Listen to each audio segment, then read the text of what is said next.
तो सभी लोगों को नमस्कार। मैं शांतनु कुमार।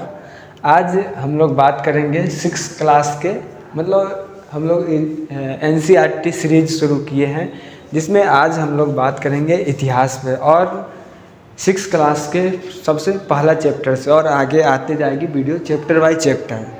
ठीक, तो आज हम सबसे पहले इतिहास का पहला चैप्टर शुरू करते हैं। उसमें चैप्टर से हम बाहर का नहीं, चैप्टर का ही मेन पॉइंट लेके और उसका समरी बना के फिर हम बताने की कोशिश करेंगे। जिसमें आप जब 6 क्लास का बुक खोलेगा तो सबसे पहला क्वेश्चन आपसे यही होगा या फिर पहला टॉपिक यही होगा कि अतीत के बारे में हम क्या जान सकते हैं। ठीक, अतीत के बारे में आज से बीती हुई कल की बातें या फिर बीती हुई बातें को, उसके बारे में हम क्या क्या जान सकते हैं। ठीक, तो जैसा कि हम लोग पिछले के बारे में, जैसे उसके संस्कृति के बारे में जान सकते हैं, उस सभ्यता के बारे में जान सकते हैं, वहाँ लोग कैसे रहते थे इसके बारे में जान सकते हैं, वहाँ क्या पहना जाता था, क्या खाया जाता था इसके बारे में जान सकते हैं, क्या कौन कौन पढ़ने की व्यवस्था थी इसके बारे में जान सकते हैं, क्या और भी चीज़ें जीवन जीने के लिए, समाज में रहने के लिए कौन कौन सी चीज़ें उपयोग किया जाता था उसके बारे में, जैसे मृद भांड के बारे में। उसके बाद वहाँ जैसे यात्रा के लिए क्या, जैसे नाव वगैरह, और व्यापार के लिए सिक्का और भी चीज़ें, जैसे व्यापार को लिए हम अलग अलग चीज़ों को इतिहास से हम जानते हैं। आज हम जैसे देखते हैं कि ट्रेन देखते हैं, तो वो भी आज के टाइम में जैसे यात्रा करने के लिए ट्रेन हमारे पास है, उसी तरह इतिहास में क्या रहा होगा एक जगह से दूसरे जगह जाने के लिए, उसी के बारे में हम लोग जो अतीत में है उसी चीज़ को प्राचीन में खोज करने जानने का वही तरीका है जो आज दिख रहा है। वही सब चीज़ प्राचीन काल में कैसे होती थी, क्या होती थी, बस उसी को हम जान सकते हैं। ठीक, तो मेरा पहला ये ठीक ख़त्म हो गया। उसके बाद कि लोग कहाँ रहते थे।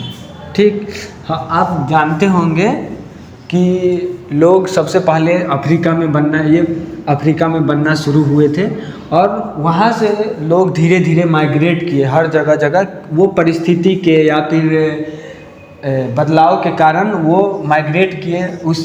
इसी एवज में वो लोग भारत पहुँच गए। ठीक है, ये पाकिस्तान साइड ये सब भारत में था, अफगानिस्तान वगैरह ये सब भारत में था, तो ये लोग भारत पहुँचे। अब कहता है कि कहाँ रहते थे, तो सबसे पहले लोग तो आखेटक जीवन जीते थे, तो कहीं भी पेड़ वगैरह के नीचे वगैरह कहीं भी जीवन जीते थे। लेकिन बाद में इन लोगों ने गुफा चुना और गुफा में रहना शुरू किया। उसके बाद सिंधु घाटी सभ्यता आती है, तो आप जैसा कि जानते हैं कि ये लोग सिंधु घाटी सभ्यता में अच्छे सुसज्जित शहर बसाए गए थे, नगर बनाए गए थे, उसमें रहते थे। फिर महाजनपद टाइम आता है, वहाँ हम लोग देखते हैं कि कैसे लोग घरों में रहना ये सब वगैरह, पशु वगैरह बहुत मध्य पाषाण काल में ही शुरू कर देते हैं। ठीक, तो वो सब चीज़ें ये रहते लोग गुफा में। सबसे पहले ज़मीन पे ऐसा ही खुले बउआते थे, उसके बाद ये लोग गुफा में रहना शुरू किया, आग जलाए वहीं रहते थे। ठीक, उसके बाद ये लोग झोपड़ी वगैरह बनाना शुरू किए। उसके बाद ईंट का सिंधु घाटी सभ्यता में ईंट वगैरह बनना शुरू हुआ, तो ये यहाँ का ये हुआ। ठीक, उसके बाद यहाँ लिखा हुआ है पहले ये। तो अगला है कि सुलेमान और किरथर पहाड़ी। सुलेमान और किरथर पहाड़ी यहाँ पाकिस्तान साइड में। ठीक, ये दोनों का इसलिए है क्योंकि यहाँ पे जौ और गेहूँ सबसे पहली बार खोज किया गया था। कब? 8000 ईस्वी पूर्व, ईसा मसीह के जन्म के पहले। ये लोग थोड़ा वगैरह तो आप जानते होंगे, जैसे ईसाई धर्म के प्रवर्तक को आपको पता है ईसा मसीह को माना जाता है, ये ईसा मसीह एक बना दिए। ठीक, जिसको टांग दिया गया है हाथ खड़ा करके, वो ये है। ठीक, इनके जन्म के बाद के टाइम को आगे की तरफ गिनते जो आज भी लागू है, ग्रेगोरियन कैलेंडर। ठीक, तो उस कैलेंडर के हिसाब से हम लोग आज भी टाइम देखते हैं। तो इनके यहाँ से 1 2 3 4 साल 5 साल ऐसे आगे हुआ, और इससे पीछे जाती है इनके पीछे के टाइम को कहते हैं BC, बिफोर क्राइस्ट, और आगे को कहते हैं AD, एना डोमिनी, या इसी को हिंदी में कहते हैं ईसवी पूर्व। हिंदी में कहते हैं ईसवी पूर्व और इसको कहते हैं ईसवी, मतलब ईसवी पूर्व मतलब ईसा मसीह के जन्म के पहले, और ईसवी कहते हैं मतलब ईसा मसीह के जन्म के बाद। तो ये इंग्लिश में इसी को BC कहते हैं और आगे ईसा मसीह के जन्म के बाद को AD कहते हैं। ठीक, समझ गए हो। तो और ये 23 से चल के और 2000 आज 26 हुआ। ठीक, ऐसे ये पीछे में था। तो ये सुलेमान और किरथर पहाड़ी से, ये पहाड़ यहाँ पे है, 2 दर्रा, वहाँ पे जौ और गेहूं का सबसे पहली बार उपजाया गया, उसके बारे में था। तो ये भी हमारा हो गया। उसके बाद कहता है कि गारो और विंध्य पहाड़ियाँ और गंगा नदी। तो विंध्य पहाड़ियाँ यहाँ मध्य में है, ठीक, और गारो यहाँ इस साइड में है कुछ। तो यहाँ से इसके मध्य में गंगा नदी है, दिख रहा होगा। तो यहाँ पे सबसे पहले चावल का साक्ष्य मिला है। क्या? चावल का, कोल्डी हवा से, कोल्डी हवा।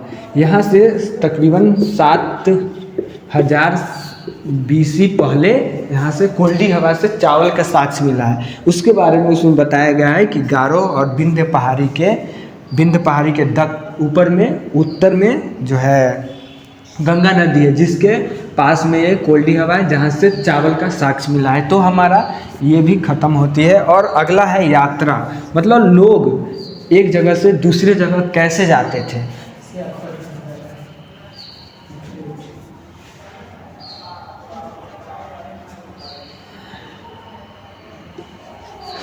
मतलब लोग एक जगह से दूसरी जगह, यात्रा है इसमें, तो एक टॉपिक यात्रा है जिसमें लोग एक जगह से दूसरी जगह कैसे जाते थे। ठीक, तो मतलब कोई भी, जैसे आज भी एक जगह से दूसरी जगह यात्रा करना है तो हम हवाई जहाज़ से चले जाते हैं, हम ट्रेन से चले जाते हैं, हम बस से चले जाते हैं, या फिर बाइक, साइकिल, कोई भी चीज़ से चले जाते हैं। तो हमारे दिमाग में सवाल आता है कि आज हम बस से चले जाते हैं तो तकरीबन 5000 साल पहले लोग आखिर कैसे जाते होंगे, आखिर क्यों जाते होंगे एक जगह से दूसरी जगह। आज हमारे नानी के घर है, मामानी के घर है, इसलिए हम चले जाते हैं उनसे मिलने, लेकिन इतने साल पीछे उनका कोई संबंधी नहीं था, तो फिर दूसरी जगह क्यों जाते थे और किस चीज़ से जाते थे। तो किस चीज़ में, तो वो ज़्यादातर आखेटक ज़िंदगी जीते थे, तो वो पैदल ही एक जगह से दूसरे जगह ट्रैवल करते थे। उसी एवज में वो लोग अफ्रीका से चल के अपने भारत में भी पहुँचे, पाकिस्तान, मतलब आज के पाकिस्तान, उस समय के भारत। और यहीं पे सुसज्जित पूरी दुनिया में सबसे अच्छा मानव उत्पन्न हुआ जहाँ आज पाकिस्तान है, जहाँ के लोग आज कुत्ता है, कुत्ता के नक्शा जैसे, मतलब थोड़ा वो है। तो यहाँ पे सबसे अच्छे लोग पैदा हुए पाकिस्तान में, वहाँ वही बनी सिंधु घाटी सभ्यता, वही बनी हड़प्पा सभ्यता, इसलिए वहाँ सुसज्जित लोग के बारे में कहा जाता है। ठीक, तो लोग यहाँ पहुँचे, तो ज़्यादातर लोग आखेटक मतलब पैदल ही ट्रैवल करते थे। लेकिन अब आता है कि ये यात्रा किन किन चीज़ों के लिए करते थे। ठीक, तो सबसे पहले तो ये आखेटक, मतलब जहाँ ये रहते थे वहाँ पे शायद सूखा पड़ गया, ठीक, तो वहाँ के जानवर भाग गए अलग, ये भाग गए अलग। तो अब उसके पीछे पीछे हम लोग भी जाएंगे, जो आखेट करने वाले थे वो लोग उसके पीछे पीछे चला जाता था। या फिर वहाँ पानी ही नहीं है तो वो पिएगा क्या, जिएगा क्या, तो इसलिए वहाँ से कहीं और चला जाता था। या फिर कोई महामारी, जैसे कोरोना वायरस आया था, आपको पता है। अगर महामारी भारत में फैलती है तो हम भारत छोड़ के कहीं और जाएंगे, या फिर अपने गांव में कोई बीमारी फैल रही है तो अपने गांव छोड़ के कहीं और कुछ दिनों के लिए रहने के लिए चले जाते हैं। उसी टाइप ये लोग महामारी के टाइम चले जाते होंगे, या फिर खाना खोजने के लिए। ठीक, खाना इनको नहीं मिलता होगा, फल फूल सब सूख गया, सब झड़ गया। चाहे मौसम आप जानते हैं 6 महीना पे सब झड़ जाता है, तो 6 महीना में झड़ गया, तो इन लोगों को खेती वगैरह तो आता नहीं था पाषाण टाइम में, तो ये लोग उस जगह को छोड़ के और दूसरे जगह ट्रैवल कर जाते थे, इसलिए ये लोग यात्रा करते थे। ये लोग, अब आप जानते होंगे, युद्ध के लिए भी ये लोग जाते थे। ठीक, अब आप सिकंदर को जानते होंगे, ठीक, तो वो उतने दूर से चल के, अलेक्जेंड्रिया से चल के और फिर आया भारत पे हमला किया। क्यों?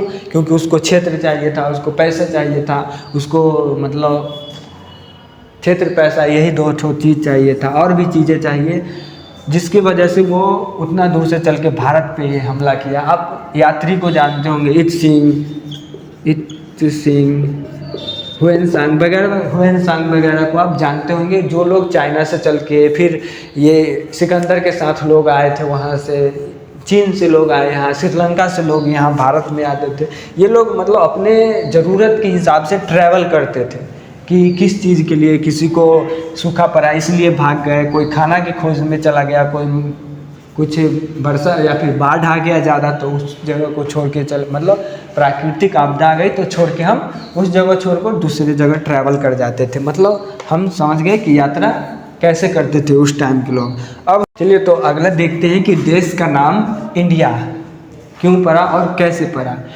इंडिया इंडस शब्द से निकला है, ठीक, जिसको संस्कृत में सिंधु कहते हैं। और आप जानते होंगे सिंधु घाटी सभ्यता तकरीबन 2500 से 1700 के बीच चरम काल पे पहुंचा था, मतलब वो जवान हो चुका था उस वक्त। तो उस समय सिंधु घाटी सभ्यता जानते हैं, या फिर हड़प्पा सभ्यता के नाम से, या फिर सरस्वती नदी सभ्यता के नाम से भी उसको जानते हैं, या फिर अन्य नामों से भी जाना जाता है। तो वही इंडिया इंडस शब्द से निकला, जिसका संस्कृत में मतलब होता है सिंधु, जिसको मतलब हिंदोस, मतलब जो बाहर से लोग आए, यूनानी और ईरानी जो लोग आए, जो आप वैदिक सभ्यता जो भारत के ब्राह्मण के बारे में कॉन्सेप्ट है, तो वो लोग विदेश से आए, तो वो लोग आए तो इस सिंधु को वो लोग स को ह पढ़ते थे, जिस वजह से सिंधु को हिंदोस कहना शुरू किए, ठीक। और यही आगे चल के हिंदोस से इंडिया बना, ठीक। और जो सिंधु में जो लोग रह रहे थे, जैसे सिंधु में यहाँ पे था ये सब राजस्थान वगैरह, ये सब सिंधु घाटी सभ्यता के अंदर आती है। तो यहाँ जो लोग रह रहे थे उसको भरत कहे, ठीक। यहाँ जगह को सिंधु, जिसको हिंदोस कहा, और यहाँ के लोगों को भरत कहते, जिस भारत से निकल के आया है भारत, और ये हिंदोस से निकल के आया है इंडिया। तो देश के नाम में कोई कंफ्यूजन नहीं रखिएगा, ठीक। अगला टॉपिक है कि अतीत के बारे में कैसे जानते हैं। अब उस वक्त था कि अतीत से क्या जानते हैं, ठीक। अभी है कि अतीत के बारे में कैसे जानते हैं। तो चलिए जानते हैं कि अतीत के बारे में कैसे जानते हैं। आपको पता होगा कि प्राचीन चीज़ों को जानने के लिए महत्वपूर्ण 2-3 चीज़ें हैं, जैसे पुरातात्विक साक्ष्य, और उसके बाद अभिलेख, उसके बाद ताम्रपत्र, ये सब चीज़ें होती है। पुरातात्विक साक्ष्य में जैसे उस वक्त क्या बर्तन बनाने के लिए क्या उपयोग किया जाता था, कौन सा मृद भांड था, फिर पहनने के लिए क्या उपयोग किया जाता था, कोई हड्डी का उपयोग करता था, जैसे कानून में पहनने के लिए कोई चांदी सोना, वो सब बाद में हुआ।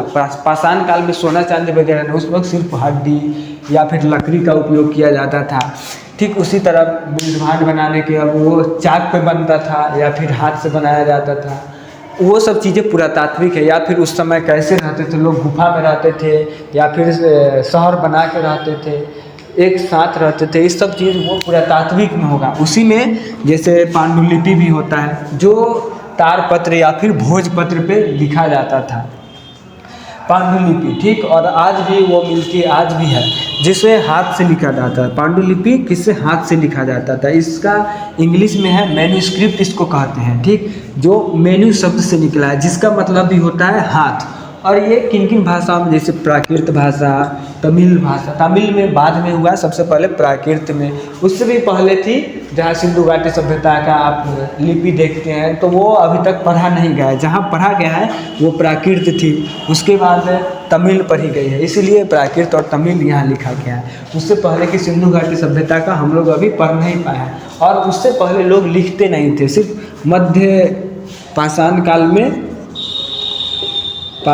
काल में लोग चित्रकारी किए। मध्य प्रदेश के जो गुफा है उसमें मध्य पाषाण काल में वो लोग चित्रकारी किए, बट कुछ ऐसा लिखा नहीं जिसे पढ़ा जा सके, ठीक। तो इस पांडुलिपि इसको कहते हैं, जो हाथ से लिखा जाता है, ठीक। उसके बाद अभिलेख, जो कठोर चीज़ों पे, जैसे पत्थर पे, लोहा पे, जैसे चंद्रगुप्त प्रथम का आप देखते हैं कि दिल्ली में रखा हुआ है चंद्र स्तंभ, उसमें वो लोहा का है जिसमें पॉलिश किया गया है, तो उस पर लोहा पे लिखा गया है, उसको अभिलेख कहते हैं। या फिर पत्थर पे लिखा गया हो, या फिर गुफा में लिखा गया हो, पत्थर जैसे अपने गया में जो गुफा है उसके अंदर लिखा गया है, जिसमें एक गुफा का नाम है सुप्रिया गुफा, ठीक। उसमें भी वो चीज़ को जिसमें अभिलेख जो कठोर चीज़ों पे खोद कर लिखा गया है। जी जैसे अशोक का है दिल्ली टोपरा, जो फिरोज शाह तुगलक ने मेरठ, दिल्ली मेरठ अभिलेख और दिल्ली टोपरा अभिलेख फिरोज शाह तुगलक दिल्ली में ला के रखवाया, उन दोनों जगह से उठवा के, तो वो अशोक का अभिलेख वगैरह, इससे हमें जानने में, अतीत के बारे में जानने में सहायता मिलती है। ठीक, अगला है कि पुरातात्विक किसे कहते हैं। ठीक, जिसको हिंदी में खोजकर्ता भी कहते हैं। जैसे अब इन चीज़ों के, जैसे एक सभ्यता थी, वहाँ कुछ मृदभांड बनते थे, वहाँ लोग पहनते थे कपड़ा, वहाँ भैंसी रखते थे, गाय रखते थे, हर चीज़ रखते थे, और वो सभी चीज़ एक टाइम आया कि ख़त्म हो गया, सब दब गया। या फिर हम क्लास करा रहे हैं आज और कुछ समय बाद होगा ये सब चीज़ ख़त्म हो गया, चाहे ये दब गया हो मिट्टी में, या फिर बाढ़ में सब ख़त्म हो गया हो, या फिर कोई भी चीज़ से ख़त्म हो गया हो। ठीक, अब जो लोग यहाँ आएंगे घूमने उमने, या फिर कोई भी चीज़ यहाँ का मिल जाएगा, तो वो लेके एक सरकारी लोग होते हैं, उनको देता है, उनको कहते हैं पुरातात्विद। और वो पुरातात्विद आके अब यहाँ पे खुदाई करेंगे, फिर खोदेंगे तो उनको ये मिलेगा, वो कहेंगे यहाँ ये इसका अनुमान लगाएंगे। मतलब उस समय में जो भी चीज़ें थी उसके बारे में खोज के उसके बारे में अनुमान लगाते हैं। ठीक, जिससे इतिहास को जानने के लिए सहायक होते हैं, वो खोज करता या फिर पुरातत्वविद उनको कहते हैं। उसके बाद इतिहासकार वो लोग होते हैं जो खोजने नहीं जाते, कहीं नहीं जाते हैं, पढ़ते हैं, पीएचडी करते हैं, और हर लोग, जैसे कोई चीज़, ये पेन मिला तो कोई लोग इनको कहेंगे कि ये चलाने के लिए काम में आता था। ठीक, फिर दूसरे लोग कहेंगे कि नहीं, इसको और कोई काम करने के लिए काम में आता था। तो ये अलग अलग इतिहासकार अपना अलग अलग वो देते हैं, जिस वजह से अगर इतिहासकार किताबें लिखती है, अच्छे अनुमान लगा के लिखती है, परफेक्ट नहीं लेकिन अनुमान लगा के लिखती है, तो हमें इतिहास जानने में मदद मिलती है कि हाँ प्राचीन काल में ऐसा इतिहास था, सिंधु घाटी सभ्यता ऐसा था, नगरीकरण था, उसमें पक्की ईंटें थी, वो सब इतिहासकार की वजह से हुआ है, और वहाँ पे पक्की ईंटें थी, ये सब खोजने का काम पुरातात्वविद किया है। ठीक, और सबसे अंतिम टॉपिक है कि इतिहास को हम क्या कहते हैं। इतिहास यहाँ पे लिखा होगा हमारा इतिहास। हमारा इतिहास एक या अनेक, ऐसा है उसमें कि इतिहास एक या अनेक। अगर एक रहता तो हमारा नहीं लगाते, अगर मेरा है, सिर्फ मेरा इतिहास है, तो हम सिर्फ मेरा लिखते, मेरा इतिहास। लेकिन यहाँ लगा हुआ है हमारा, क्योंकि किसी एक का इतिहास नहीं है, जिसमें एक राज्य हुआ जी। ठीक, जिसमें एक राजा भी होता है, उसके बाद वहाँ के रहने वाली प्रजा भी होता है, वहाँ पे काम करने वाले लोग भी होते हैं, अलग अलग, सभी लोगों का अलग अलग इतिहास होता है, हर लोगों का अलग अलग। जैसे मेरा इतिहास अलग होगा, और जो तुम देख रहे हो तुम्हारा इतिहास अलग होगा, सब लोगों का एक जगह मिला के फिर बनता है हमारा इतिहास। ठीक, इसीलिए इसको एक नहीं अनेक इतिहास बोलते हैं, और इसको हमारा मतलब ये एक वचन नहीं है, ये बहुवचन है। मतलब इसमें बहुत सारे लोगों का इतिहास है, इसमें गरीब वर्ग का इतिहास है, इसमें अमीर वर्ग का इतिहास है, इसमें मजदूर का इतिहास है, इसमें ज़मींदार का इतिहास है, इसमें जो खेती करते हैं उनका इतिहास है, इसमें युद्ध करने वाले सैनिक का इतिहास है, हर लोगों का इतिहास है। इसीलिए ये एक नहीं, मतलब वन नहीं है, ये बहुवचन है, एक वचन नहीं है, इसलिए इसको कहते हैं हमारा इतिहास।